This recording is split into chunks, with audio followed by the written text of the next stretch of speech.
Welcome to the Rosenfeld Review. I'm Lou Rosenfeld. You might have guessed that, but you may not have guessed that our guest today is Tricia Wang. Tricia, hello. Hey Lou, good to hear you again. It's great to talk with you. This has got to be at least the third time we've had you on the show, and it's not surprising. Besides one of my favorites, you're a fan favorite. And there's also, you're a recurring guest at our conferences. And for those of you listening, Tricia is going to be one of the featured speakers at the end of day one of the 2 days of Advancing Research 2024, which is taking place in person in New York City, March 25th and 26th. So she's going to end the day on March 25th, and we're going to talk a little bit about what Tricia is going to be covering. It's got me pretty excited. But first, if you don't know Tricia, you should know that she's a social scientist, a consultant, and yes, a thought leader. And she really is. Tricia, I mean, you are someone who coined a term that's always meant a lot to me, thick data, to go up against big data, looking at more qualitative semantic insight as a important counterweight to what the data scientists have, in some cases, been pushing down our throats. Tricia co-founded Sudden Compass. She's advised industry giants like Google, Spotify, and Procter and Gamble. And she's working on a new book about how humans can be more human in the age of AI. Now, Tricia, would it be fair to say your talk at Advancing Research is how researchers can be maybe not more researchery, but better researchers in the age of AI? Yes. Hey Lou. I'm so excited to be coming back, and clearly I have not pissed off too that many people if you keep inviting me back to your conference and podcasts. But yeah, this year I am definitely pretty angry, so you're going to hear me speak really passionately because that's where I get my inspiration the most and get where I get most of my thoughts, is when I'm really fired up. And what I've been seeing lately is I'm pretty fired up about our future and how we talk about AI and the narratives we have around it. And I'm really excited, and I am excited and also angry about the way researchers are going to be having to confront AI and how we're going to have to integrate it. And I'm excited to apply some of the thinking that I've been doing around my book. My book is not for researchers, nor is it about research, but the implications are far reaching for many industries. And I'm really excited that I get the chance to talk about the implications for the industry that is closest and dearest to my heart, which is research and design. So why are you so pissed off? Well, I'm pissed off because I think that the narrative we have in the West and the US about AI at large is that it's a lot of fear mongering. And the worst part is that fear mongering is coming from the creators of AI themselves. So they're creating this binary where the conversation is all about we've created these amazing tools, and of course these tools have been built off of stolen data and just Hmm. copyrighted data and ripping off of everything that's ever not all In- knowledge has been created in humanity. yes, including publishers, I should mention. And I'm looking at Yeah. you, Meta, but that's another story. Yeah, and they've created this thing and they're like, we've given you a gift and this thing is amazing. But also, by the way, it is advancing so quickly that it could take over humanity and kill you. And so you're just kind of like, as an everyday person, you're kind of like, okay, thanks. So it creates a lot of curiosity and excitement because when someone's like, I've got a monster, here it is, try it out. You're gonna be like, I'm gonna try it out. But the way you're approaching this monster is not from a empowered position. It's kind of like I'm tiptoeing towards this monster and I'm told I should try it out. I'm told it's going to take over and I'm told I need to get to know it. But this thing is pretty scary. And so I think they really dominate the narrative. That the headlines, the media headlines around this, all support this, where it's like the creators of AI are saying that we're doomed, but this thing is just, moving full forward. And it's confusing. So I think that's why I'm really upset about how we talk about AI. So there's a lot of hype and mania around it all at the same time. So it Well, just makes it hard, I think, for people to approach it and use these tools. well, before we even jump into some of the specifics for researchers, let's stay at a broad level. And I know one of the things that you've been very interested in is the nature of and how we define the relationship between the human and AI. And I know you've thought of it as at some points you've tried out like a senior junior partnership. I don't know if there are other metaphors that you're thinking about now, but I think ultimately you're saying that that big monster that's sort of being foisted upon us as if we're just like babysitters for the Frankenstein monster that unwittingly so or unwillingly so you're saying actually we kind of have our hands on the strings. We actually can and should be the ones in control. So how do you like have you how do you define that relationship? Have you come up with a metaphor that feels right? Yes, absolutely. I have spent months, with interviewing and studying and researching just like how people are using AI.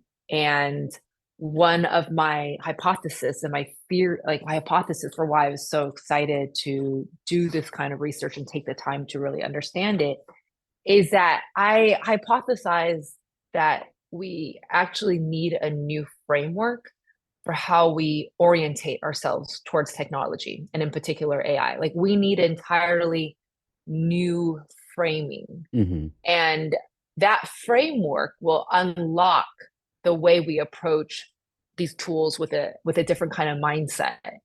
And what I realized is that the identity that we have had over the last couple of decades has been one of where we are a user. Mm. We literally call our field user experience, user research, right? We, as researchers, participate in this. And I realized, I was like, oh, we have been inculcated over the last couple of decades and forced into a system where it's what I call the culture of the user. And the culture of the user is one that's created by big tech. And really, now that there's digital transformation, it's all industries, right? But it started out with big tech. And it's how big tech got so big, is that they created this culture of the user. And the user, what you do is you need to keep the user on your platform, Hmm. because that means we generate data the more time we spend on the platform. And they will do everything possible using dark design that many researchers, including myself, have been complicit in, which is like, how do you get people to stay, engaged, right? Get those engagement metrics up. But what this has done is that it's created this identity, this modern identity that is unique to our period, our technological, history of this moment, where we have the internet and the computer, and it's and a digital society where we're able to live this parallel life where we're not just physical beings, but we're digital beings.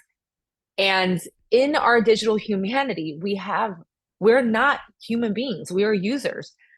Tech and any kind of company that's collecting all this data about you, they see us as users, they treat us as users. And part of what it means to be users, that we take on this very passive kind of role, this passive orientation to technology, where we're not the builders.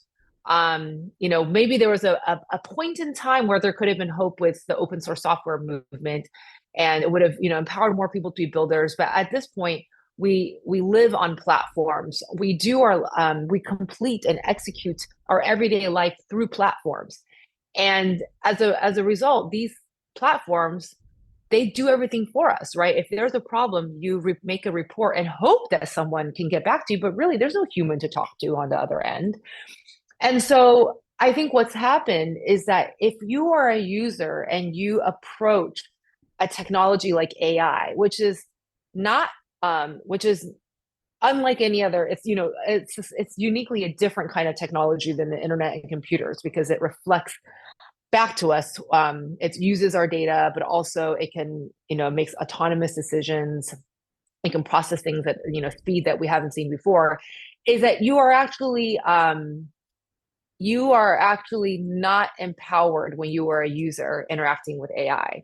And that kind of identity puts us at a disadvantage because you're passive. And AI is not a finished product. It's something that needs to be trained. It requires active participation, it requires engagement. Otherwise, you can be misled. Otherwise, all the fears around AI could be true, which is like you could be misled, it hallucinates, it generates false information, and it can easily, harm you through and create a lot of harm through this. And so what I realized, I was like, oh, who are the people using AI successfully, right? Like, Hmm. who are the people cooperating with AI where it seems like they're just able to be creative with it? They're even able to be subversive with it, but they're able to mold it and sculpt it. They just seem to like use it in a more seamless way, and they're able to combine human and machine intelligence in ways that amplify each other's strength. And most importantly, who are the people cooperating with AI and using it in a way where they don't surrender their own autonomy or individuality in the process, and don't create more harm, right, for other communities or their own community.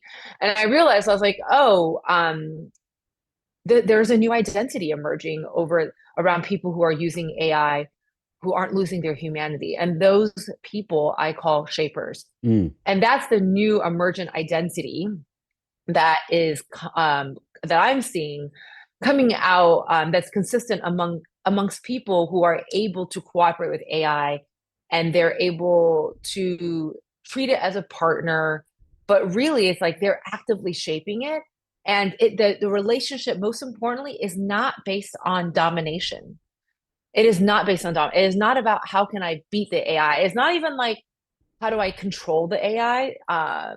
I think control is a tricky word because, like, of course, we want to maintain control. Of course, we want to have our agency, but their mindset is not like, how do I Hmm. manipulate and like force this thing so I can be better into it? It's more like, how do I play with it and get it to do what I envision, but how do I leverage it and allow this thing that we're going to create to emerge based on interaction. And so I'm seeing that blending of like where the binary between human versus AI is really blurred by Hmm. shapers. They're not like trying to say, oh, I made this and therefore this is my contribution and there's AI's contribution. They're much more open to seeing it as like a shared outcome, shared product where who did what doesn't even matter, but it's very clear that that they themselves were inculcating it with their values and guiding it the entire time. Like they don't feel like they lost any part of themselves, or their I, agency. I love, first of all, your indictment of the concept of user, which is actually by extension, really, let's face it, it's an indictment of capitalism, right? But like we've been users of the news for years, right? We've consumers passively accepting with occasional bursts of outrage, which is just a tempest in a teapot. It doesn't do any good. And it's the same thing with politics, right? We've been passively using information and experiences that come out of politics and politicians. And in a way, you're saying the same thing. Now, when you were talking about the metaphor you're using of shaper, which I think really makes great sense, I had like there was a moment there. I thought, knowing you well enough to know you're a proud doggy parent, I thought you were going to like reference, you know, having a dog, and you're the senior partner in that relationship, but they have some unbelievable powers, specialized skills that humans don't have. But Shapers is just it's powerful, and it implies for me material, right? So you're talking about both a combination of AI generated ideas, but also AI generated functionality or power. being shaped as in effect, a new kind of material. I think this would be a perfect time for us to take a break because after the break, I'd like us to get into how researchers could be shapers, to use your metaphor, in years to come, and maybe the risks if they don't adopt this approach. So let's take a quick break. We're listening to Talking with Tricia Wang, and you're listening to the Rosenfeld Review. Be right back. Hey, it's Lou, and you know that I like to tell you about upcoming conferences. We do 4 of them a year. This one's extra special. Advancing Research 2024 is going to be the first in-person conference we've done since 2019. Thank goodness. I can't wait to see people in person. It's going to take place in New York City at the Museum of the Moving Image, a great venue. We've used it before. March 25th and 26th with workshops on March 27th. Advancing Research, this is the 5th edition. We really speak to people who are at least midway through their careers and are looking to get way past the 101 stuff. You'll love to know that the featured speakers are Tricia Wang, Victor Udewewa, Steve Portugal, and Neil Barry. Got some other great people on the program, like Nalini Katamraju, Nick Fine, Robin Beers, a bunch of other great folks, and a great lineup of workshops. So if you are a researcher of any kind and you want to be with other researchers in a really great intimate venue with really high quality content, join us at Advancing Research 2024. Check it out at advancingresearchconference.com. Lou here again. Welcome back to the Rosenfeld Review with Tricia Wang, who will be speaking at Advancing Research in New York City on March 25th. Tricia, you were helping us understand how we as humans can get beyond this sort of passive, dumbstruck babysitter, hope to not get killed by the golem of AI approach, and thinking more about how the metaphor of shaper is maybe a more realistic, reasonable, and sound approach to how we relate to AI. So, what about researchers? There's all this concern. Obviously, the field has experienced tons of layoffs, and I don't know how many of those layoffs have been induced by the threat of AI automating what researchers do, but I have a feeling you've got some opinions on this. Yes, I do. Well, the first thing is, look, if I'm saying that like we need to, my big rallying cry, my call to action is for everyone, for society, for us to stop being users and to start being shapers, then we have to look at where is the user being produced? Where is that being maintained? Where are the sites of production of the user? And it's really, if you work in big tech, you are in at the core site of production. But if you work in any company that gathers data about people as consumers and you're trying to keep them on your site as users, then you're also part of that production. And so, which I think is just most people, most researchers, we work in a digital world that you are given this mandate to keep your users engaged. And my thinking is that we first have to acknowledge we have to reconnect back to what is the role of the researcher in the first place. Is it just to be a yes person and do exactly as the company says? Or are you there to represent the needs and desires of people, not of users? And that is my question to you. And I'm not, clearly I have a point of view of like, we should be representing people, right? Mm-hmm. That is what we should be doing as researchers. But I think everyone has to have, it's not a binary either, because I'm not like, oh, if you're doing anything to encourage people to be users, then like, you're not a real researcher. So that's not what I mean at all. But I'm saying that in this kind of tension that we researchers and designers, have to live, is that we're constantly being like, we are at that intersection. We are we sit at that membrane of the corporation, of our clients, of the government, whoever it is, right? The entity in which we represent. We are the ones with the mandate to have one foot out and to be like, what is happening amongst the people we serve, whether you call them citizens or customers or users. But if you're digital, I'm going to say they're users.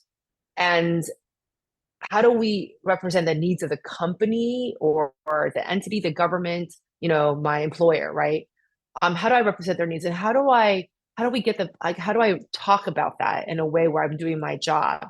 And that's very hard. Like I think have one of the toughest jobs in the industry for that reason, because you really are exposed to what your users want. And if you just open your eyes, if you're just willing to listen.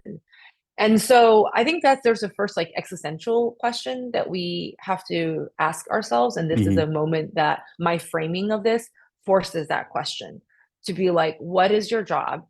Who do you represent, and how do you represent that? And it's not a binary. You can't just be like, I only represent people. And it's like, well, you're not going to have a job then, because your employer needs you to represent their needs.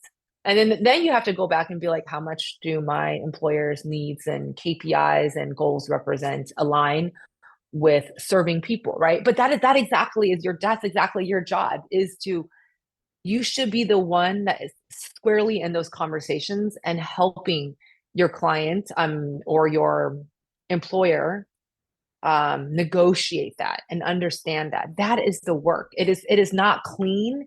It is not easy. It should not be righteous either, because no one really, it's not about like only one party getting what they want, but you are that person, I think, that is in charge of negotiating that conversation. So the reason why I think AI forces this is because when you're in the culture of the user, and where users are passive, and really the KPIs have been to keep users engaged for as long as possible and to get them to produce as much data, then if you just add AI on top of that, I think it's going to only exacerbate what we already have, which is a long, I think, century effort to engineer consent of the masses, Hmm. and social media really cinched that, right? Because if we didn't have, I mean, you see how the current elections are playing out in the US, where it's all about how much money can you sink into social media, some TV, for the olds, but really it's like, how much can you sink into social media platforms to engineer people, to sway people? Is that if you add AI on top of it, it really only is going to do more of what we already know, what we So, already see. so if I can just try to paraphrase that a bit, Yes, right please. now we are at risk of using AI to continue engineering consent. In other words, well, we can gather more data and we can summarize more data and do all these things uh, more, but in the wrong direction. So rather than engineering consent, it sounds like you're suggesting that researchers in these environments, which are going to have increasing amounts of AI functionality, really need to be not about consent but consensus. So we're like the negotiators of the reality of a broader conversation that includes stakeholders as well as people who interact with our products as well as um, AI. Yeah, I like that. I like what you said about like it's not about engineering consent, which consent produces more data, Yep. the time spent engaging on platform, but it's really about playing a more strategic role, which is getting consensus at a strategic level, leadership level, around what is the purpose of our product, and like how do we actually give people what they want, but do it in a way where we're not just like controlling them and actually making their lives worse. And I think anyone who is working square, and there's degrees of difference, where I think like if you're working at a social media company where that consent is most directly being manufactured, then like that's a much more existential question, right? But if you're like at a CPG company, and just trying to get people to like buy more of your soap. It's less, there's less at stake. So Right. there's varying degrees. So if a researcher then is in this sort of role of facilitating a conversation that leads to, if not consensus, like a better picture of reality, not just the stakeholders' reality, but the environment that the business lives in and the products exist in, then I guess a research like okay, so first of all, we're kind of leaving. I think we're assuming that there's just like a lot of mechanical aspects of research that are probably going to go away. That maybe the kind of work that may be done by extremely junior people today is probably not going to be out there much longer. And there is a risk there for those people who don't move their careers in new directions. But there's also like something you and I have talked about a lot over the years, this idea of synthesis. And it seems like AI might actually position us to synthesize across different kinds of evidence, qualitative and quantitative, behavioral, attitudinal, et cetera, in ways that really help us like make this incredibly strategic impact to really facilitate consensus in ways that we couldn't before. I mean, is like, are you seeing that? Is AI the sort of secret ingredient to help us do truly powerful synthesis?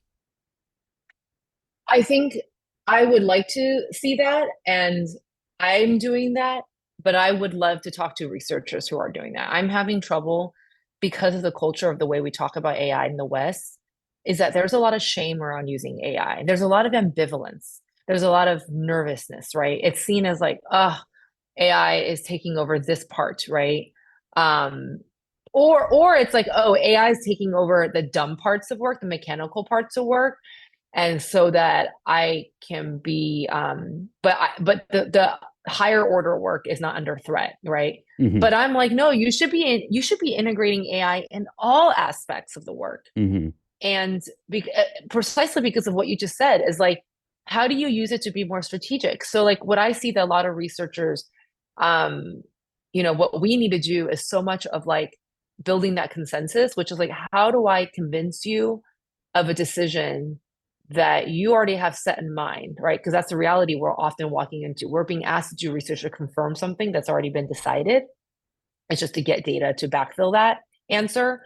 Where it's like, and so what I wish researchers, the skill of really highly skilled researchers, they're able to acknowledge that that's the case, that whatever party, this is where their decision's already been made, but they're able to use that language and meet people where they're at, and then show how the research challenges that, but they're able to do it in a way that leads them to not feel like they are being challenged, but it feels like a win-win. mhm, And that's the skillfulness of very senior researchers, and it has nothing to do with a degree. I find that researchers with PhDs are the worst at this because they're all about being right and about sticking to the facts and sticking to the reality of their observations, to the data, right? Where it's like, so much about research is, half of it is about gathering great data. The other half, that's much harder, is about the communication and collaboration with your counterparts or much more senior people, to get them to see this reality that is beyond the membrane of your entity. And that's really hard because when you're in an organization, all these forces are put in place to create all these layers between you and your user, your customer, your human being, right? And so your job as a researcher is to really knock down those layers, but you're not going to get far if you're seen as wielding a big sword mhm, or a big army of data points. Oddly, you have to find a way to speak to people in a way they don't feel that you're threatening them. And that's the reality of how you work inside a large corporation. And I think, and anyone who's been successful for a while knows that's the case, is you have to develop trust over time, by not looking like you're being a sword, but by saying, hey, let's like break down these walls together. Time is always the critical ingredient, right? And to get to this mode of being able to not beat people up with data, but to facilitate a conversation, yeah, it's really hard to see how you do that when you're new. Now, it's interesting because I just spoke on the Rosenfeld Review. I interviewed Victor Duewa just 2 days ago. He's also one of the invited speakers at Advancing Research. And we talked a lot about the sort of Western perspective that leads us to want to not collaborate, but win. So AI is coming for me. One of us is going to be left standing at the end of the day. I hope it's me. And that's a problematic attitude to take, even if we don't. If we're not just talking about AI, it's really anything that requires different perspectives to come together in order to advance a conversation. And I find it very insightful that you're finding that some of the most, quote, qualified researchers, unquote, the ones with PhDs and whatnot, are often the least equipped to have those conversations. So let's Right. wrap it up. I agree. I'm gonna put you on the spot, and if and then I'm going to ask you for your gift for our listeners. But first, putting you on the spot, if I'm a fairly new, inexperienced researcher, um, and I'm looking forward to the next few years with the advent of AI being sort of a fait accompli, what's your advice for me?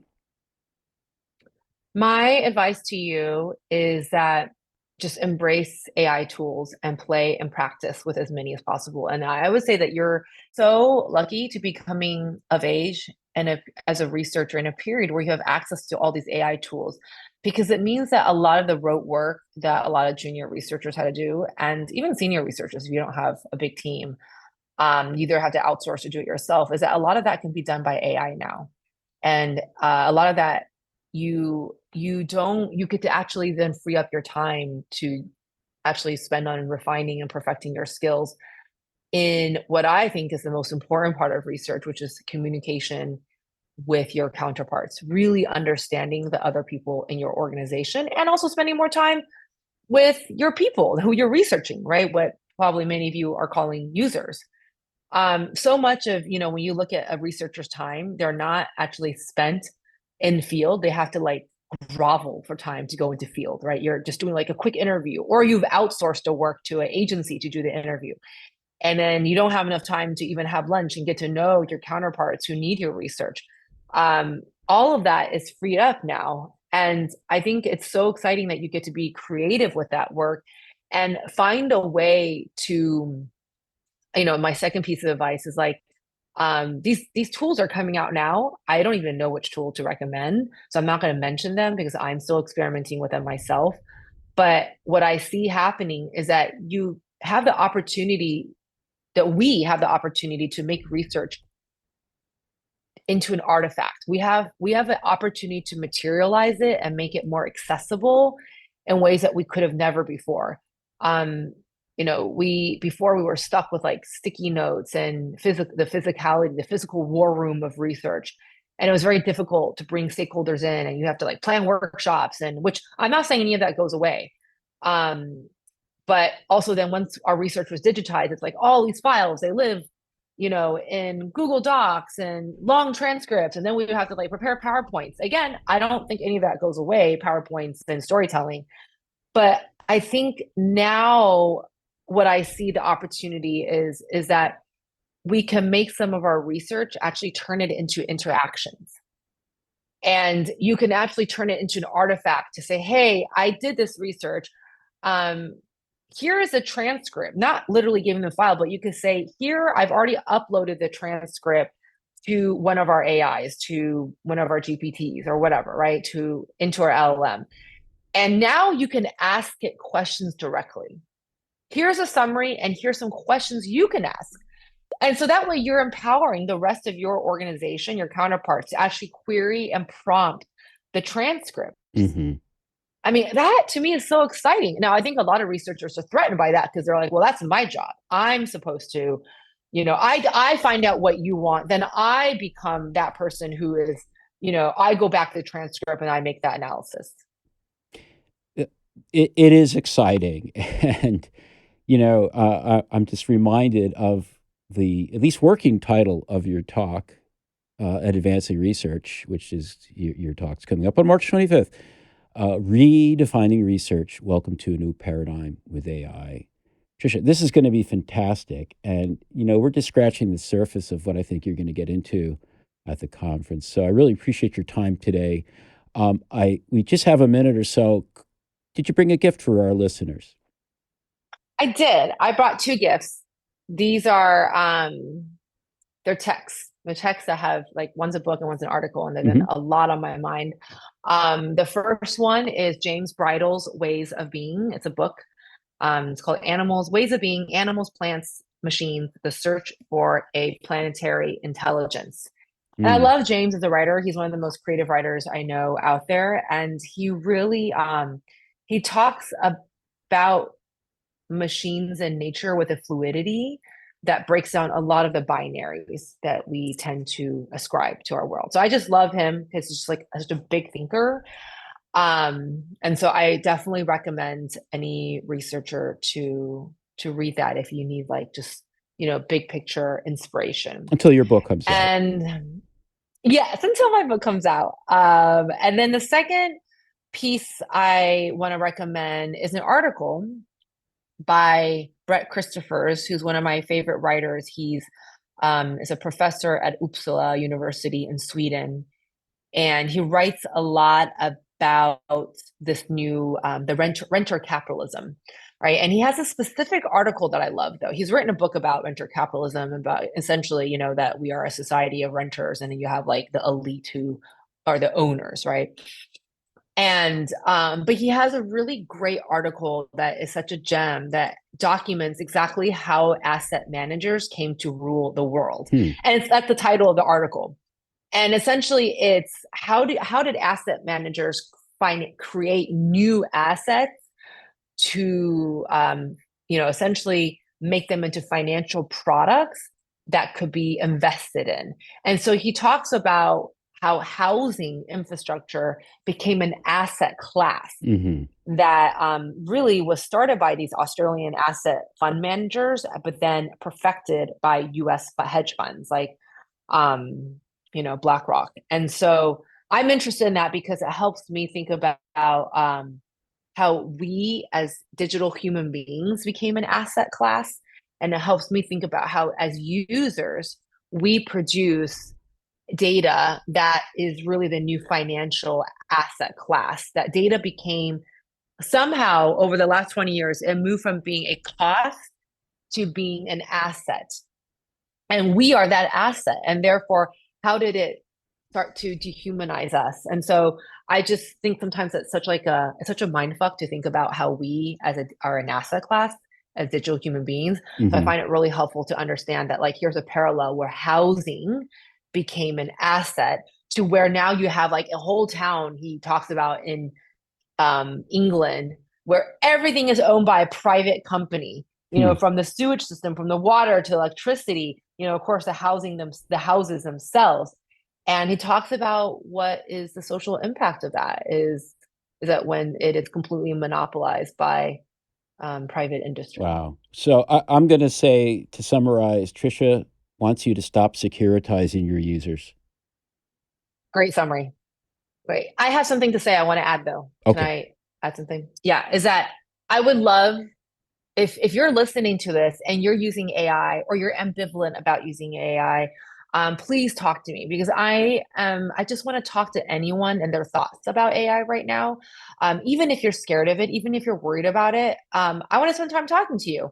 So I think, and then if you're actually also integrating AI into your work and you're already experimenting, if you're experiencing resistance at your company, if you're experiencing like total encouragement, then like I want to know about it. I want to know how you're doing this.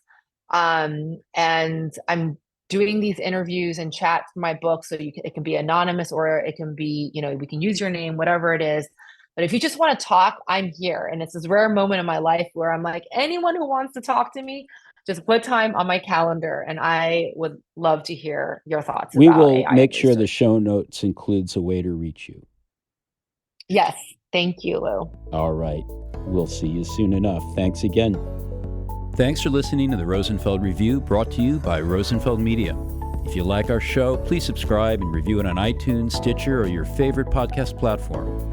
I'd love it if you tell a friend to have a listen, and check out our website for over 100 podcasts with other interesting people. You'll find them all at rosenfeldreview.com.